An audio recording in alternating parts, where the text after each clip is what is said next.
Yesterday, Brazil beat South Africa 5-0, and I know there's a lot of good things to take from the game. It was a beatdown, and the performance was dominant, but I'm still a little bit unhappy with some things, and I don't mean to be a stickler, and I don't mean to be negative, but there was just some things that I didn't like. You heard my previous podcast about how I don't think Julio Cesar deserves to be on the team. And I still don't think that. Even when you saw him coming off his line, which he wasn't tested at all against South Africa, he didn't look in rhythm, and he looked off to me. But I mean, he did make a nice reflex save, so I can't hate too much. And then there was a lot of dominance in this game. The players that I thought played best were obviously Neymar, David Luiz, and Marcelo. And when David Luiz is playing at a high level, it really is something great to watch.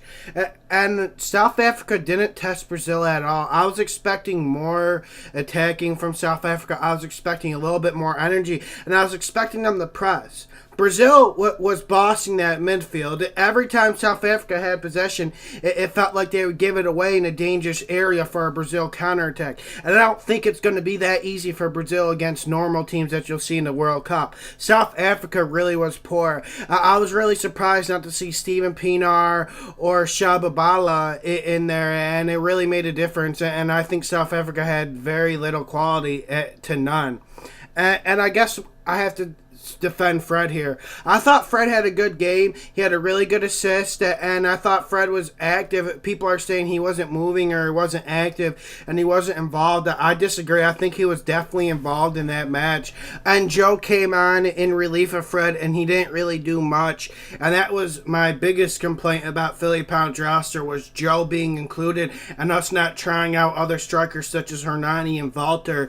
And Joe didn't do much to change my mind. But I'll keep watching him with Atletico Mineiro, and if anything changed, I'll keep you updated. And then the player I told you guys I was most excited to see, Fernandinho. He certainly brought that Premier League form of Man City into the match against South Africa. That golazo from 40 feet out was simply magnificent. But it wasn't only that. It's just his versatility at the center midfield Volanchi position. He can attack, he can defend, he covers grounds, and he can pick a pass. And he's really patient on the ball. He's about keeping possession, but he'll also do dirty work for you, which is something, like I said before, Brazil doesn't have at that position. None of the other players can offer his technical skill, but also get back on defense and know how to cover a lane and defend some guys and actually mark people. So that's why Fernandinho, I'm so excited about him, and Philly Pound really is going to be tested how he integrates him to the team. Once Philly Pound gets some more time, once World Cup training camps start, I expect to see more Fernandinho, and I wouldn't be surprised if he's in the starting 11 in the first match of the World Cup. I actually expect to see that. And then to the other things, Thiago Silva, I thought he was good. People are starting to, hate on him, saying he's showing cracks, he's showing vulnerabilities. I'm not really seeing it. I know playing at PSG probably doesn't test him the most in the French league, but I think he's doing fine. And you're really starting to see that David Luiz, Thiago Silva partnership develop. And then Philly Pound started Rafinha over Dani Alves. I don't know if people were worried about that. Rafinha put in a pretty decent game, a quiet game. Not much difference between him and Dani Alves, even though I expect Dani Alves to remain the starter, which Dani Alves isn't too popular with Sound fans, to say the least. And this is the last thing I want to say.